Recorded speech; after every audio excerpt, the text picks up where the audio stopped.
Bienvenidas y bienvenidos a una emisión más de Hablemos de Igualdad. Soy Isa Pérez y las voy a acompañar en este programa en donde abordaremos el tema Mujeres en las elecciones, a propósito de las elecciones que acaban de pasar.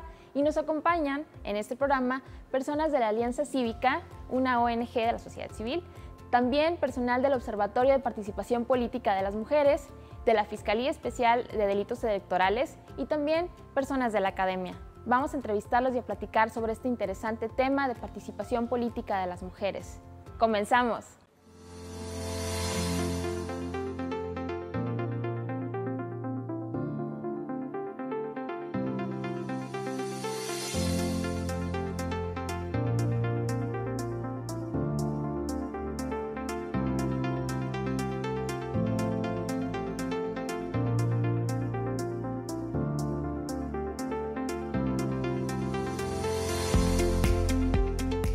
Hablemos de igualdad. Y volvemos a Hablemos de Igualdad y estamos analizando este tema de las mujeres en las elecciones. Y como las elecciones acaban de ser hace algunos pocos días, pues queremos saber qué panorama tenemos actualmente, qué resultados hay, cómo estuvo la participación de las mujeres en estas elecciones, tanto como candidatas como en las urnas. Entonces vamos a ver el siguiente material para revisar estos datos. ¿Cómo fueron votadas las mujeres en las elecciones del 6 de junio tras la reforma constitucional de paridad? En Nuevo León, 9 mujeres serán alcaldesas, las electas en Aramberri, General Treviño y Parás, y las reelectas en Allende, Doctor González, Iturbide, Bayones, Vallecillo y Guadalupe. En las elecciones del 2018, las mujeres ganaron 10 alcaldías. En diputaciones locales de 26 distritos, 11 fueron ganados por mujeres y en las federales 4 de 12. En las elecciones del 2018 se obtuvo por primera vez la paridad en el Congreso local. Según los resultados hasta el 14 de junio, el Congreso del Estado será por segunda ocasión paritario, con mujeres en 11 diputaciones de mayoría relativa y 10 plurinominales y de representación proporcional. Y para conocer los resultados de estas elecciones, principalmente enfocándonos en la participación de las mujeres, tenemos hoy como invitadas en nuestro panel a la doctora Olga Nelly Estrada, que es investigadora de la Universidad Autónoma de Nuevo León, de la Facultad de Ciencias Políticas y Relaciones Internacionales. Muchas gracias. Bienvenida, maestra. Muchas gracias por la invitación. Al contrario. Y también tenemos a la maestra Beatriz Camacho Carrasco, que es presidenta de Alianza Cívica Nuevo León.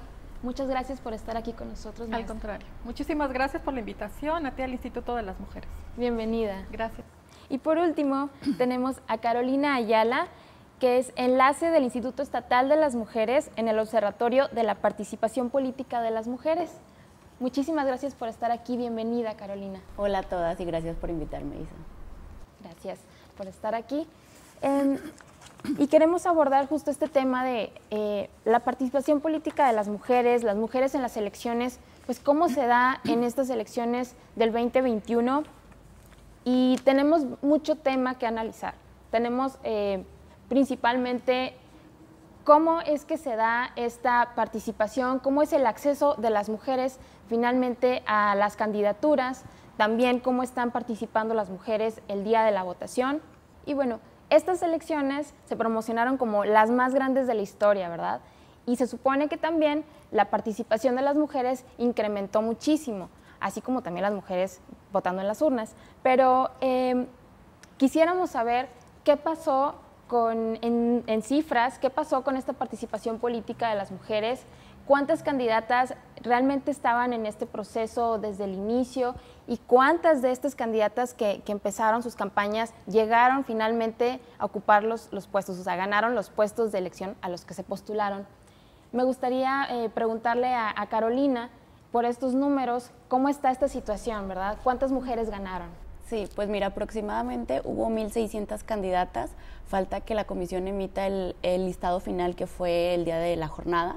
Entonces, aproximadamente en eso estamos de candidatas. Ya de electas, hubo 11 diputadas locales por el principio de mayoría relativa, que son las que se votan directamente en las boletas, 9 alcaldesas, y aquí sí me gustaría señalar que hubo un retroceso del proceso electoral pasado, teníamos 10 y ahorita regresamos a 9, entonces sí es importante señalar eso porque sabemos que la presidencia municipal tiene mucha visibilidad, ¿no?, en términos de socialización política. Y también en las diputaciones federales nada más llegaron 4 mujeres. Entonces, lo que sigue es estar al pendiente de los puestos por representación proporcional, o también conocidos como plurinominales. Y bueno, como dato general, les comento que solamente llegaron 24 mujeres de 77 cargos disponibles, de mayoría, sin contar regidurías y sindicaturas. Entonces, sí estamos hablando de un déficit, es menos de la mitad, no podemos hablar todavía de democracia paritaria. Gracias, Carolina. Usted, maestra, ¿cómo ve este panorama? Definitivamente hay que recordar que todo esto viene por una historia pasada. Las mujeres que nos abrieron puertas, ¿verdad?, desde principios del siglo XX, y tenemos el voto en 1953, tenemos la lucha de las mujeres feministas en la tercera ola en los años 80, 90, y gracias a todas ellas tenemos lo que tenemos hoy, la cuota de género. Sin la cuota de género no habrían estas cifras que menciona Carolina, pero nos falta más para llegar a la igualdad paritaria, aunque tenemos todavía un Congreso único en Nuevo León, que hay 21 diputadas y 21 diputados, todavía no vemos en los hechos las iniciativas hechas por las mujeres. Es decir, falta la perspectiva de género en el cuerpo de las mujeres y en el cuerpo de los hombres, que tengamos esa visión para llegar a la igualdad. En ese sentido, pues sí, necesitamos hacer más iniciativas, necesitamos más leyes y sobre todo cambiar los estereotipos de que las mujeres estén en la casa. No, también tenemos que participar en lo público. Tenemos estas dos áreas, y los hombres también, participar en lo privado y en lo público para poder llegar a esos cuidados que necesitamos para que ambos tengamos esa participación en ese sentido. Muchas gracias. Gracias. Maestra Beatriz, este retroceso que menciona Carolina justamente en cuanto a que se participó bastante alto en candidaturas de mujeres, pero que no se ganaron los puestos realmente, ¿sucede en Nuevo León como en el resto del país? Pues mira, yo creo que vamos a encontrar casi que las mismas proporciones, en algunos más, menos, pero aquí la reflexión principal yo creo que es que las mujeres vamos en inequidad. O sea, estamos en esta parte de igualdad, de exigir el 50-50, de esta promoción. Sin embargo, las mujeres estamos como en una carrera de obstáculos. Por una parte, las mujeres en los partidos políticos, primero, se les dificulta el acceder a ser candidatas. Después se les niega la información, se les niega el presupuesto, las colocan en lugares donde saben que los partidos políticos no tienen opción, ¿no? Después, los mismos medios de comunicación las cosifican. Tenemos el dato del INE, donde las 2/3 partes de los medios publicados en radio y en televisión son para los hombres, y 1/3 parte solamente es para mujeres, y no siempre son positivas, ¿no? Entonces tenemos que avanzar también en eso. La otra es, las mujeres llegan al Congreso, llegan a los congresos, no tienen una agenda clara de género y tampoco son las líderes dentro de las bancadas. Entonces también esos espacios debemos, ¿no?, desde las mujeres impulsarlas, promoverlas, para que lleguen finalmente a una agenda, ¿no?, con una línea de género bastante clara, donde se promueva la participación de las mujeres empoderadas, con conocimiento, y no solamente, ya sea desde la cosificación o de lo que decía Nelly, desde el ser amas de casa, ¿no? Totalmente de acuerdo. Y justo ahora que menciona, maestra, el concepto de paridad, ¿no? Y pues aquí todos lo conocemos bien.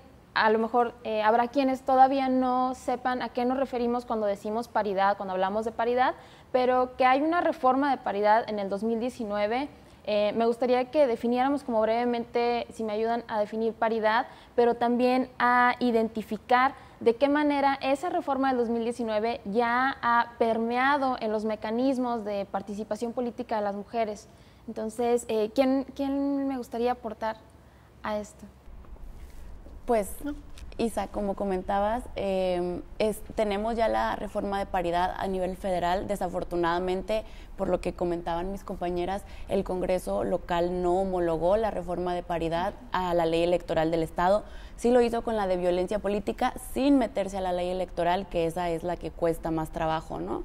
Entonces, no hubo eso, hubo omisión legislativa, y en este sentido, la Sala Superior del Tribunal Electoral del Poder Judicial de la Federación le ordenó a la Comisión Estatal Estatal Electoral que emitiera reglas para que se salvaguardara la participación política en condiciones de igualdad, en condiciones paritarias, al menos en candidaturas, ¿no? Y sí, la comisión emitió los famosos lineamientos para garantizar la paridad y por eso anteriormente les dije que hay que poner atención a las alcaldías, porque desafortunadamente, a pesar del diseño y del avance institucional que estos lineamientos tienen en el sistema electoral de Nuevo León, fueron insuficientes. Se crearon reglas como nunca, hubo bloques de competitividad tomando la población, subbloques de competitividad tomando la votación de los partidos, se hicieron división de esos subbloques de votación alta, media y baja, y de ahí se tenía que hacer lo que se conoce como cremallera o prelación, es decir, que va hombre, mujer, y nunca podían quedar las mujeres exclusivamente, por ejemplo, en el bloque de baja. Y aún así, los partidos pues son especialistas en encontrar la forma de como quiera no darle los mejores lugares a las mujeres, como lo decía Beatriz, encontraron la forma de sacarle la vuelta a estos lineamientos. Y sí, yo quedaría pendiente de no funcionó el diseño institucional y a exigir a esta nueva legislatura la reforma de paridad local. Muchas gracias, Carolina. Entonces, definitivamente tenemos todavía ahí algo pendiente o falta algo de ajustar. ¿Qué cosa? Habrá que platicar más de ello para que la paridad sea efectiva también en los procesos electorales, ¿verdad? Y bueno, hablando de procesos electorales, tenemos una cápsula en la que justo salimos el día de la elección a preguntarle a las personas qué piensan sobre este incremento de la participación política de las mujeres, qué vieron o qué sintieron de estar votando por mujeres o tener en la boleta más mujeres. Entonces, vamos a ver esta cápsula. Me parece muy bien porque nos pueden entender mejor a nosotros las mujeres, nuestras necesidades. Creo que faltan más todavía porque no hay mucha promoción de mujeres en el ambiente político. Pues está bien porque casi no hay muchas mujeres que se animen, ¿verdad? Y ahorita es bueno que haya más participación de mujeres. Regresamos.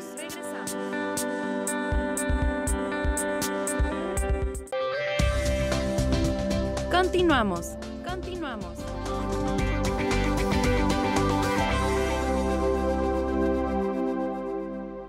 En el Instituto Estatal de las Mujeres nos gusta reconocer los esfuerzos que han hecho las mujeres a través del tiempo para el reconocimiento de los derechos de todas nosotras. Y en esta ocasión queremos hacer un reconocimiento a la participación de María Elena Chapa, sobre todo en el impulso de la paridad en el estado de Nuevo León. Vamos a verlo. María Elena Chapa Hernández nació en Dr. González, Nuevo León, el 19 de abril de 1944. Es egresada de la Escuela Normal Miguel F. Martínez, licenciada en Filosofía, maestra en Filosofía y en Recursos Humanos. A lo largo de su carrera ha ocupado varios cargos como funcionaria pública en Educación, Salud y Población, así como en organismos internacionales. Es conferencista y consultora estatal, nacional e internacional. Fue diputada federal, senadora de la República, diputada local y presidenta ejecutiva del Instituto Estatal de las Mujeres en Nuevo León. A lo largo de su carrera ha defendido y promovido el respeto a los derechos de las mujeres, destacando su trabajo a favor de la paridad de género en candidaturas. Más allá de su militancia partidaria, promovió las políticas de igualdad y el cumplimiento de las cuotas de género y después la paridad. Por su lucha por la igualdad ha sido galardonada con el Premio de México 1995 a la mujer que hace la diferencia del Foro Internacional de Mujeres. Recibió la Presea Nuevo León 2008 al Mérito Político. En 2009, el Congreso del Estado reconoce su trayectoria en el ámbito social, cultural y político de Nuevo León. El 20 de septiembre del 2015, el municipio de Monterrey le hace la entrega del reconocimiento público Mujer Regiomontana Ejemplar y el Congreso del Estado le otorga reconocimiento por sus tareas políticas a favor de la mujer. Y el 30 de septiembre de ese mismo año, la Comisión Estatal Electoral le entrega un reconocimiento por el impulso a la paridad. Ha publicado importantes obras de educación y humanidades, así como un gran número de artículos y ensayos relacionados con la política actual y la problemática de las mujeres contemporáneas. El feminismo está unido a la palabra justicia, justicia laboral, justicia frente a la violencia, justicia frente a todo. María Elena Chapa Hernández. Y regresamos a Hablemos de Igualdad. estamos todavía con nuestras invitadas platicando de las mujeres en las elecciones y quedamos todavía resolviendo esta duda de si los lineamientos de paridad han funcionado justamente para incrementar la participación política de las mujeres, para también asegurar que lo hagan pues de la forma en la que debería ser, ¿no? Segura, que sea igualitaria. Entonces, maestra Olga, por favor, ¿qué pasa con estos lineamientos? ¿Funcionaron, no funcionaron los lineamientos de paridad? Bueno, desde siempre no han funcionado del todo, ¿verdad? Cuando empezaron las mujeres a la lucha por la ciudadanía que no se tenía en ese entonces, pues lograron ciertas privilegios para llegar a los derechos, ¿verdad? Después al voto. Y en ese sentido, después para llegar a las votaciones, a la política, también en los años 90, pues no teníamos mujeres en los congresos, y ahí nos dimos cuenta de que estaban muy invisibilizadas. Entonces se hacen las cuotas de género para llegar a esa igualdad o a esa paridad, que significa tener un mayor participación de las mujeres y de los hombres, porque en aquellos entonces pues no había. Entonces esa paridad de 50-50 pues lo tenemos ahorita en el Congreso, eso es lo que significa paridad, aunque en la práctica falta mucho por lograrlo, esa igualdad de participación, de entrar en las comisiones. Entonces necesitamos cambiar esos estereotipos y esas normativas ya las tenemos, faltan que se hagan realidad. Una materia que tenemos pendiente es las alcaldías. Tenemos ahora un retroceso, tenemos pocas alcaldías, y las alcaldías donde están las mujeres son las donde hay más, donde hay menos participación de población. En ese sentido, pues estamos muy alejadas de llegar a una paridad. Entonces sí necesitamos que los partidos tengan conciencia de que las mujeres, sin ellas no podemos avanzar.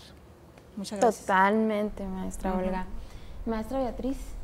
Y desde la parte ciudadana, como para explicarle a las ciudadanas el por qué es importante este 50-50, pues es importante porque en el padrón electoral, en nuestra curva demográfica, somos poco más del 50% las mujeres y los hombres tienen un 48-49%.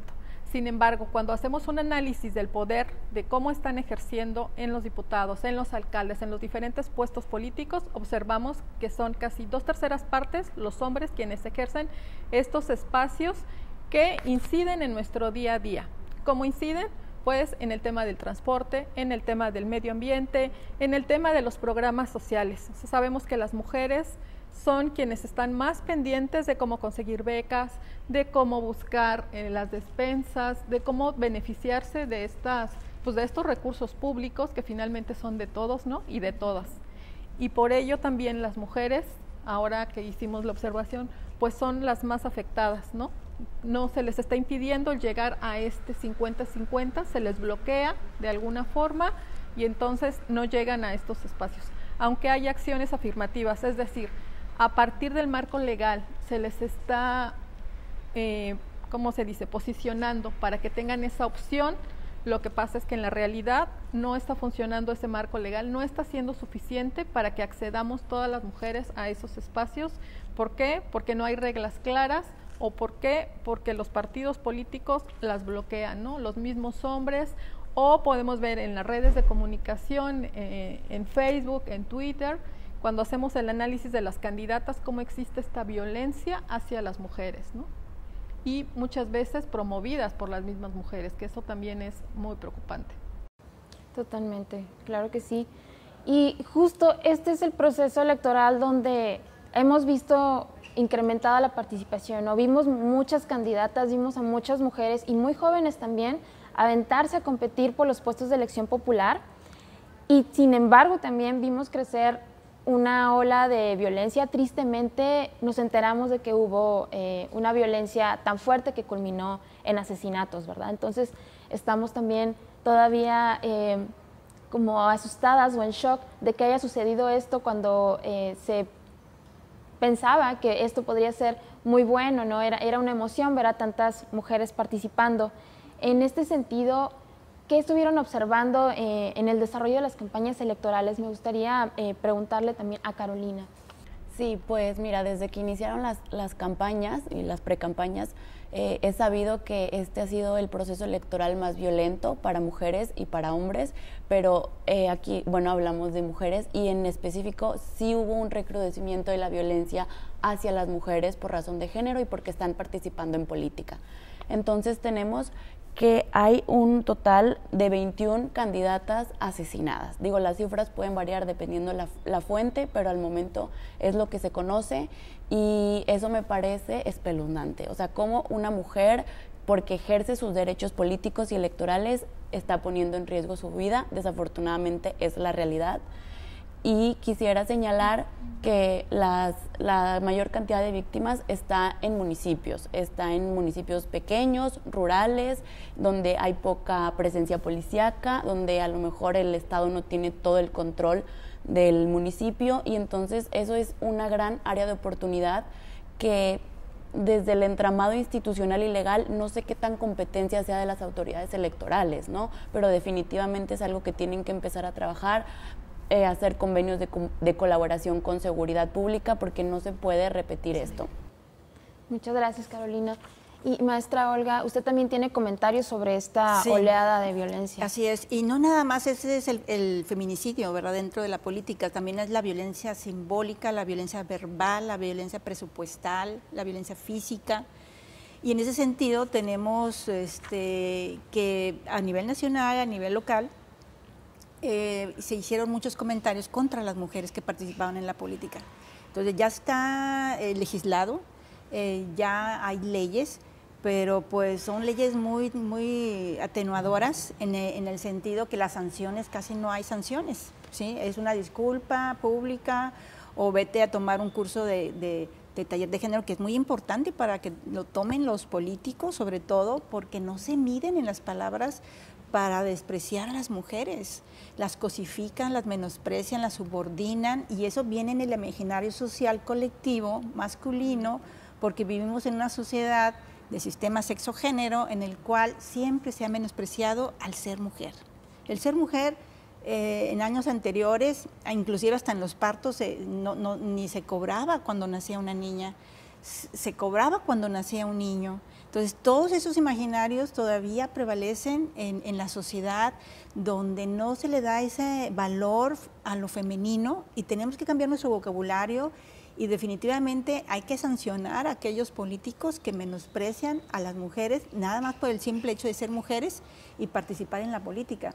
Entonces, desde la infancia, desde la escuela, tenemos nuestra misión como maestras, ¿verdad?, de enseñar que la política es de todas y de todos y que la participación, mientras no tengamos en nuestra mente que las mujeres valemos lo mismo que los hombres y que los hombres tengan ese pensamiento de que también valen lo mismo que las mujeres, no vamos a cambiar esta sociedad. Podemos tener leyes porque ya las tenemos ciertas prácticas que también las nuevas masculinidades ya las están practicando, ¿verdad? Pero todavía falta mucho por hacer. Falta mucha educación y como decía Mandela, la mejor arma para combatir la violencia es la educación. Y sin la educación no podemos hacer mucho. Entonces sí es necesario que nuestras instituciones les llegue estas ideas de la perspectiva de género, de la igualdad de género en los libros, con las maestras, con los maestros, gracias al Instituto Estatal de las Mujeres y a otras instituciones en las ONGs que aquí están presentes también, pues han hecho bastante para cambiar ese imaginario social en el que perdemos todos y perdemos todas. Cuando matan a una mujer, perdemos todos, toda la sociedad, ¿sí? Y hoy pues tenemos que también que agradecer a que gracias a las cuotas de género y a las mujeres que han hecho historia, pues tenemos ya más mujeres en la política a nivel nacional, más mujeres gobernadoras. La primera mujer gobernadora fue en 1979 con Griselda Álvarez. Hoy ya tenemos más mujeres, 6 electas, más 2, 8, que jamás lo habíamos tenido. Y eso ya es un gran avance. Ojalá que estas mujeres tengan la perspectiva de género, porque si no la tienen, pues no va a servir de mucho. Tenemos que educarnos para poder tener una mejor sociedad. Claro que sí. Vamos a ir a una cápsula y regresamos. Muy bien, porque me parece que hay más igualdad en el Estado, que se ha visto que en los años antepasados pues no había. Entonces me parece muy buena implementación. Me parece muy bien la igualdad de género que hay, así hay más oportunidades para la mujer, ¿va? Y pues me parece un punto muy excelente. Regresamos.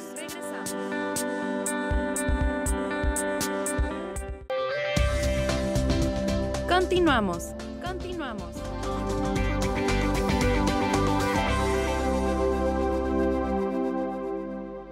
El equipo de producción preparó una cápsula especial para este tema de mujeres en las elecciones. Vamos a verla. ¿Sabías que la reforma paritaria llevó a 7 mujeres a ser postuladas a gubernaturas de las 15 que se elegirían, resultando ganadoras 6 en Chihuahua, Baja California, Campeche, Colima, Guerrero, Tlaxcala y en la Ciudad de México fue reelecta la actual jefa de gobierno? La primera mujer en gobernar un estado fue Griselda Álvarez Ponce de León en Colima, pero ahora en la historia de México sumarán 15 las mujeres que han gobernado un estado. Continuamos platicando de mujeres en las elecciones. Todavía estamos platicando precisamente de la violencia que se dio durante este periodo electoral, durante las campañas, pero también la violencia permeó en el día de la elección y además de lo que pueden sufrir las candidatas en cuanto a violencia política de género, es necesario analizar más allá en esta jornada dónde se presenta también la violencia, ¿no? Otros rubros. Y para eso, maestra Beatriz, por favor, ilústrenos. ¿Cómo se da esta violencia en estos otros aspectos? Ok, pues mira, nosotros desde Alianza Cívica de Nuevo León estuvimos haciendo un estudio en 2 estados de la República que son los distritos y los municipios más violentos, ¿no? Entonces para eso hicimos focus group con mujeres principalmente beneficiarias de programas sociales y ahí nos damos cuenta que también existe una violencia contra las mujeres específicamente porque se les trata de condicionar su voto, de comprar su voto y de presionarlas de alguna manera, ya sea a través de programas que ya están. Observamos en estas elecciones las famosas tarjetas, ¿no? Con dinero, ya sean las rosas, moradas, de todos los colores. Hubo todos los partidos que estaban presionando, tratando de comprar el voto. Y el día de las elecciones sí observamos partidos políticos que estuvieron dando dinero a cambio de su voto. Pero lo que nos preocupa es que los partidos políticos ya condicionaron a la ciudadanía, sobre todo a la gente de clase baja, ¿no? De escasos recursos, los pobres, y están lucrando con ello. ¿Cómo lo hacen? A través ahora de materiales, de programas sociales, las presionan para que voten por su partido, para que acudan a sus mítines, y esto también es violencia.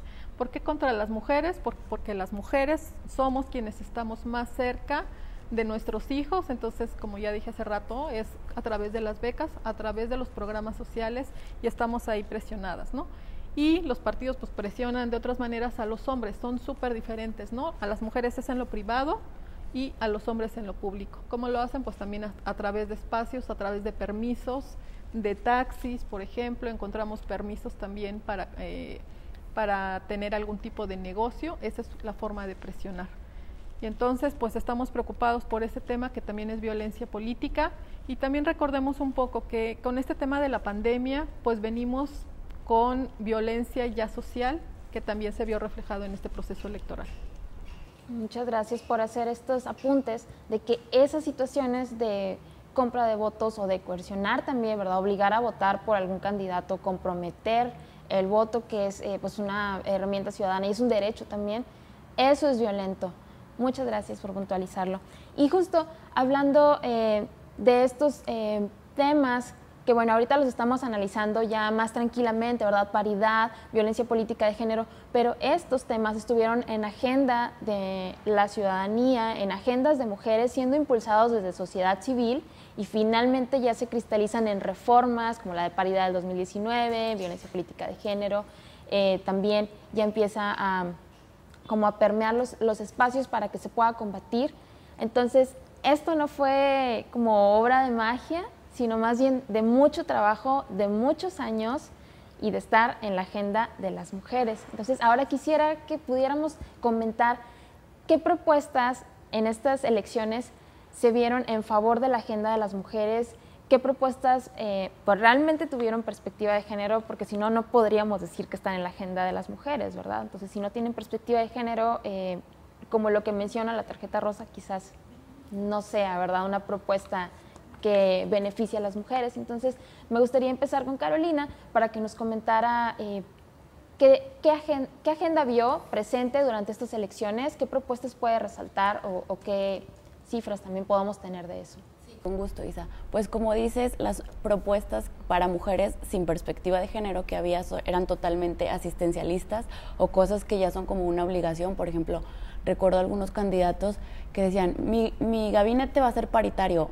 A ver, la reforma de paridad en todo ya está, o sea, eso no es una propuesta, eso ya es una obligación legal. Pero yo rescato mucho la iniciativa que tuvo la Asociación de Mujeres Más Mujeres de enviarle a los punteros, candidatas y candidatos, 8 preguntas de temas específicamente de mujeres y de la agenda feminista, como los derechos sexuales y reproductivos, específicamente el aborto, la menstruación digna, la paridad, el empoderamiento económico. Y fue una iniciativa excelente, o sea, yo dije, ojalá que esto se repita en todos los procesos electorales. Y bueno, vimos que algunos candidatos contestaban que no a derechos humanos básicos, ¿no? Y otros no lo contestaban. Entonces, pues creo que fue una excelente herramienta para evaluar las posibilidades que íbamos a tener en la boleta electoral. Gracias, Caro. Qué buena iniciativa se aventaron, por cierto, eso. Así es.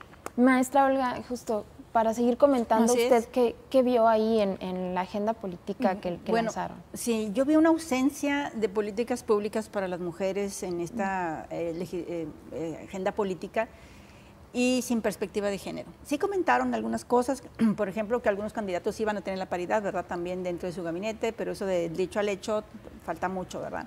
Que iban a dar microcréditos para las mujeres, porque sabemos que las mujeres pues sí manejamos mejor los dineros, ¿verdad? Que iban a abrir guarderías, especialmente para las mujeres trabajadoras en ciertos rubros, pero pues vemos que ahorita faltan muchísimas guarderías, es decir, los discursos políticos quedan en el aire y a veces en aterrizarlos, pues definitivamente sí necesitamos más mujeres que entren a la política para que realmente rescaten esas propuestas políticas y que realmente haya mejores herramientas para que las mujeres nos empoderemos, sobre todo en lo económico, porque sabemos que en esta crisis del COVID, pues quienes hemos sufrido más la violencia en esta situación hemos sido las mujeres en los cuidados de la casa. Por ejemplo, hemos invertido más tiempo, más horas en los cuidados. La participación política se ha visto mermada un poquito también ahora con esta pandemia y ahora con la cuestión de las clases, de participar, pues vemos que los políticos pues sí estuvieron un poquito ajenos a la agenda feminista en pro de los derechos sexuales y reproductivos, de darle más cabida a otras áreas de salud, por ejemplo, que ahora lo necesitamos muchísimo más. Entonces yo creo que nosotras, los de sociedad civil, las instituciones universitarias, tenemos que empujar un poquito más e incentivar un poquito más las ideas para que este nuevo gobierno que entra pues coloque la agenda feminista y la agenda de las mujeres en los primeros lugares de su gobierno. Gracias, maestra. Gracias. Maestra Beatriz, desde las ONGs, ¿qué observaron? ¿Cómo vieron las agendas de los candidatos y las candidatas? Mira, lo que observamos ahora, el INE hizo una gran base de datos donde a través de tu credencial de elector podías meterte a la base de datos y verificar quiénes eran tus candidatos en tu distrito y cuáles eran sus propuestas. El INE lamentablemente no le dio tanta publicidad o tanta promoción porque por una parte existe un desconocimiento de la ciudadanía de para qué sirve un diputado federal, para qué sirve un diputado local, para qué sirve un alcalde, ¿no?, una alcaldesa, en qué me beneficia, en qué me perjudica. Y por otro lado, esta base de datos del INE no fue como suficientemente amigable y promocionada. Pero cuando nosotros hicimos el análisis de las propuestas, caemos de nuevo. Los candidatos tampoco están sabiendo para qué se están proponiendo. Entonces encontramos candidatas a diputadas que estaban diciendo que iban a instalar más guarderías en su distrito. Por ejemplo, ¿no?, por decir un ejemplo, pero así hay muchísimos, pueden ustedes meterse a esa base de datos, hacer un análisis. Y por otro lado, pues el desconocimiento de los ciudadanos y más bien lo que se vio en estas elecciones y lo que influyó más, pues fue un voto útil en contra de un partido político o la premiación en otros casos del voto a favor de un partido, pero más en este tema de beneficiarse por programas sociales. O sea, de nuevo ahí está muy presente este tema de no tener como un voto pensado, un voto diferenciado, ¿no? Sí, por supuesto. Entonces, realmente lo que podemos concluir es que la agenda de las mujeres sigue latente y sigue sin poder subir, desgraciadamente, a propuestas en forma ya formal por los candidatos y las candidatas, ¿no? Entonces, ya es difícil llegar a estos lugares, a poder ser candidato o candidata de por sí, y después que estas personas no suban las prioridades, las necesidades de las mujeres, pues todavía sigue siendo doloroso, todavía sigue siendo pues, molesto, porque ahí hay necesidades que atender, ¿no? Entonces, bueno, vamos a seguir trabajando por ello. O sea, desde sociedad civil también es importante que se impulsen estas agendas de las mujeres. Finalmente son nuestras necesidades las que están ahí en juego y tenemos que hacer que se suban, ¿verdad? Y pues finalmente voy a agradecer muchísimo la presencia de ustedes, expertas en este tema. Nosotras pues hemos tratado de dar un panorama de lo que se vivió en las elecciones y me resulta interesantísimo y espero que también a ustedes que nos están viendo les resulten muy interesantes estos datos que se lanzaron y todavía todo lo que hay que trabajar, que hacer para que la paridad se alcance, para que las representaciones nuevas que van a surgir en las siguientes elecciones sean también de mujeres y mujeres con agendas, con perspectiva de género. Entonces, quiero agradecer muchísimo a Carolina, a la maestra Beatriz, a la maestra Olga. Muchas gracias por habernos acompañado y por compartirnos toda esta información valiosísima. Gracias a ustedes. Vamos a una pausa y continuamos. Pues sí, porque antes las discriminaban y ahora es igual, vale el hombre y la mujer que voten, que haya más trabajo también para la mujer, que haya igualdad, vaya. Parece muy bien, ya que, pues como sabemos en la historia de México, anteriormente era algo que para las mujeres no era posible votar. Entonces creo que con el paso del tiempo más mujeres están animándose y teniendo la oportunidad de hacer lo que todos los ciudadanos, a lo que todos los ciudadanos tienen derecho. Entonces me parece correcto. Pues me pareció que hay más igualdad para nosotras, o sea, que se pueden expresar ya como mujer, ya no es como en aquellos años, y pues les invito a votar. Regresamos.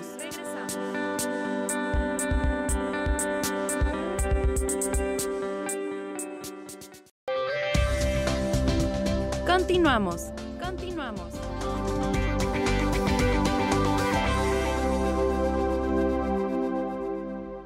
Y seguimos en Hablemos de Igualdad con el tema Mujeres en las elecciones. Y le damos la bienvenida al fiscal licenciado Gilberto de Hoyos Colofón, que es el fiscal especializado en delitos electorales. Bienvenidos a Hablemos de Igualdad. Muchas gracias, Isa, por la invitación y esta oportunidad de estar platicando contigo y con todo el auditorio en Hablemos de Igualdad y que platiquemos acerca de las mujeres en las elecciones. Y de lo que pasó, claro que sí, pues más bien muchas gracias a usted por venirnos a compartir todo esto que se vivió del proceso electoral. Seguramente hay mucha información que sale de la Fiscalía de Delitos Electorales.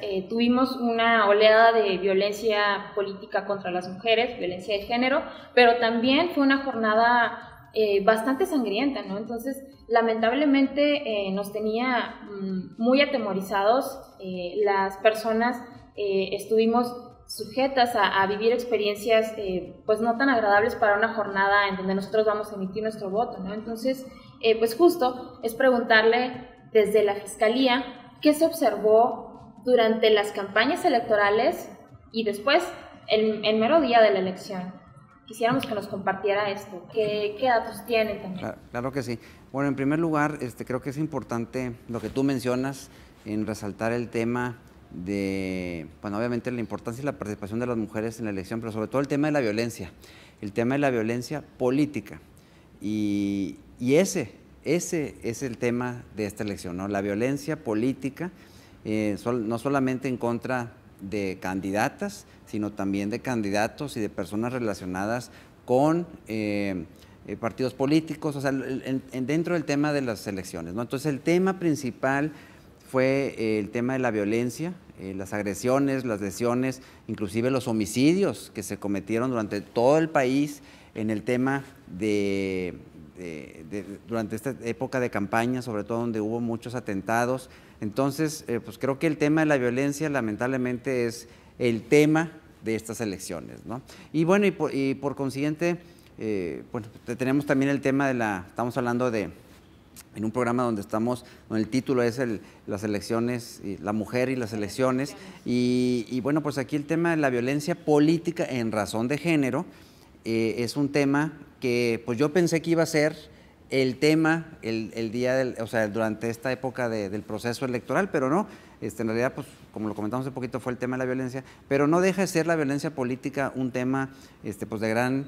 la violencia política en razón de género no deja de ser un tema de relevancia, sobre todo para este proceso electoral. En la FE de Nuevo León, nosotros recibimos aproximadamente unas 53 denuncias relacionadas con violencia política en razón de género, solo en lo que va el proceso electoral. Y también creo que es importante resaltarle a nuestro auditorio que detuvimos al primer individuo por cometer violencia política en razón de género en flagrancia. Fue el primer detenido aquí en el estado de Nuevo León. Este sujeto pues fue, que por cierto fue un candidato del municipio de Apodaca. Este sujeto pues fue llevado ante el juez y bueno, pues el tema aún no concluye y bueno, seguimos con las investigaciones con respecto a la situación de la posible comisión de un delito por parte de este sujeto, ¿no? Entonces también tuvimos también la detención de otro sujeto en el municipio del Carmen, Nuevo León, si mal no recuerdo, en donde también hubo un tema de violencia política en razón de género y bueno, también este individuo también fue llevado ante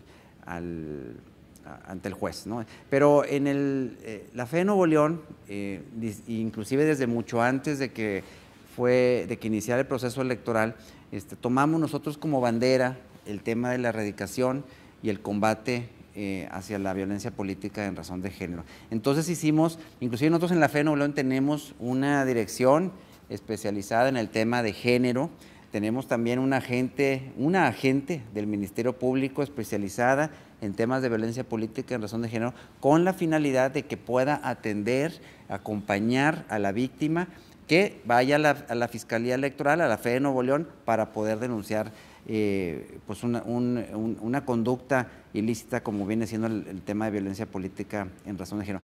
Quiero señalar, es muy importante, con todo esto que menciona de el largo recorrido que hemos tenido las mujeres para poder acceder finalmente a la participación política y así incidir pues en las decisiones de nuestra sociedad, ¿verdad? En conjunto, ser tomadas en cuenta, no ha sido un camino fácil, ha sido con costos muy altos, ¿verdad? Y justo a este año, a 2021, si estamos revisando casos de violencia política de género, a pesar de que ya existen reformas que la combaten, que tratan de erradicarla, que ya existe paridad también y que las dos se unen en esta contienda histórica electoral, que finalmente es doloroso saber que existen todos estos lineamientos porque antes no se ha obligado, ya debería haber existido la participación en esta cantidad de mujeres y no se da porque no hay una comprensión social, ¿verdad? De que nosotras tenemos que estar ahí tomando decisiones también.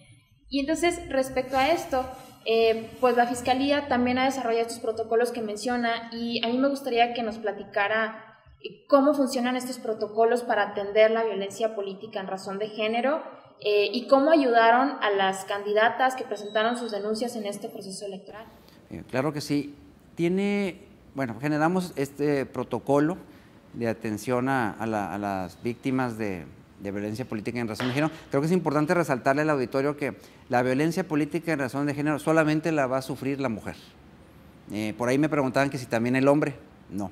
En este caso es exclusivamente a la mujer. Entonces, se generaron estos protocolos y lo que se le da es una atención un acompañamiento, sobre todo eso es bien importante, además de la atención que debemos de darlo como Fiscalía Electoral y atender a la ciudadanía en cualquier tipo de denuncia que estemos recibiendo relacionada con delitos electorales. A la mujer pues se le da un trato obviamente en particular especial cuando estamos hablando de violencia política en razón de género. Una víctima de violencia política en razón de género, pues como lo comenté, puede ser mucho más difícil la situación a que si lo comparamos con una denuncia de una víctima de compra del voto, de acarreo, de condicionamiento de programas sociales. La verdad que creo que es difícil porque obviamente implica ya cuestiones también psicológicas, ¿no? De que le afecten no solamente física, sino también psicológica a la mujer. Entonces, hemos generado estos protocolos, se les toma inclusive, además de la atención que se les da, dentro del proceso hay un análisis, un estudio psicológico. Entonces, a la víctima se le da esta atención con un especialista psicológico que le va a levantar un dictamen y ya para poderlo llevar ante el juez es una prueba muy importante que nosotros como agente del Ministerio Público presentamos ante el juez para poder imputar a una persona que está acusada o denunciada por delitos de violencia política en razón de género. Entonces, el dictamen psicológico es sumamente importante. Y obviamente posteriormente hay que darle ese seguimiento, ¿no? Pero aquí lo importante es, además de que sepan las mujeres que hay un tema de un protocolo de atención y que nosotros como Fiscalía Electoral hemos tomado la bandera de poder combatir y erradicar este mal, este cáncer de la sociedad, que es la violencia política en razón de género, y hemos estado generando sinergias con varias instituciones. Participamos en el Observatorio Político de la participación política de la mujer, ahí con el Instituto Estatal de la Mujer, con la Comisión Estatal Electoral, con el Tribunal Electoral y nosotros, FEDE Nuevo León, somos miembros permanentes del observatorio. Hemos también realizado capacitaciones. En la FEDE Nuevo León capacitó a más de 26,000 personas en el tema de los delitos electorales y ahí se incluyó el tema de la violencia política en razón de género. Estos institutos políticos se replicó en el Consejo General del Instituto Nacional Electoral. O sea, les gustó aquí la idea de lo que hicimos nosotros y se lo llevaron allá en México. Entonces, este tipo de actividades son las que estamos realizando con la finalidad de estar concientizando a la ciudadanía que este tema es un cáncer y que debemos de erradicarlo y sacarlo de nuestro sistema democrático y en el sistema de partidos y obviamente en el tema electoral de aquí en nuestro estado. Totalmente, y falta bastante por hacer, o sea, también hay una concientización de la sociedad, ¿no? Que tiene que estar trabajando en conjunto, ¿no? La educación también es un factor muy importante. Estoy de acuerdo contigo, el tema de la educación es fundamental. Podemos estar en alguna reunión social y alguien va a hacer un chiste en contra de una mujer, van a hacer comentarios machistas y despectivos y pues la gente se ríe, inclusive lo celebran, habiendo mujeres presentes, ellas mismas también lo celebran. Entonces, lo hemos vivido todos, yo creo que esa experiencia. Entonces, creo que es un tema también de educación y que se sepa que no se le puede estar, a la mujer no se le debe de maltratar, ¿no? Entonces, y en este caso que nos compete a nosotros de la violencia política en razón de género, pues a la mujer no se le debe de demeritar ni denigrar por el hecho de ser mujer y ejercer sus derechos político-electorales. Totalmente de acuerdo. Entonces, bueno, pues queda todavía bastante trabajo que hacer, pero qué bueno contar con una fiscalía especializada en delitos electorales que ya también está dando pasos muy favorables para tratar de combatir, erradicar esta violencia política de género contra las mujeres y que en posteriores procesos electorales nosotras podamos competir como más seguras y sin violencia. Entonces, yo agradezco muchísimo que nos haya acompañado el licenciado Gilberto de Hoyos Colofón. Muchas gracias por toda esta información nueva que nos trae y agradecida de que lo tengamos aquí en el programa en Hablemos de Igualdad. Muchas gracias, Isa, por la oportunidad. Solamente para cerrar, comentarle al auditorio que emitimos 4 órdenes de protección durante este proceso electoral a favor de 4 candidatas que solicitaron protección por el hecho de estar sufriendo violencia política en razón de género. Entonces estamos construyendo, es un tema difícil, obviamente combatirlo, erradicarlo, pero bueno, pues que sepa la ciudadanía que está el compromiso de la fe de Nuevo León de combatir y de erradicar este cáncer que no solamente denigra al sistema democrático de nuestro estado, sino que a toda la sociedad en general. Gracias, licenciado. Gracias a ustedes. Pues despedimos esta emisión de Hablemos de Igualdad y nos vemos en la siguiente. Recuerden que también nos pueden seguir en nuestras redes sociales, @mujeresnl, y los teléfonos que tenemos en pantalla son para atención las 24 horas, 7 días de la semana. Muchas gracias por su compañía, querido público, y hasta la próxima.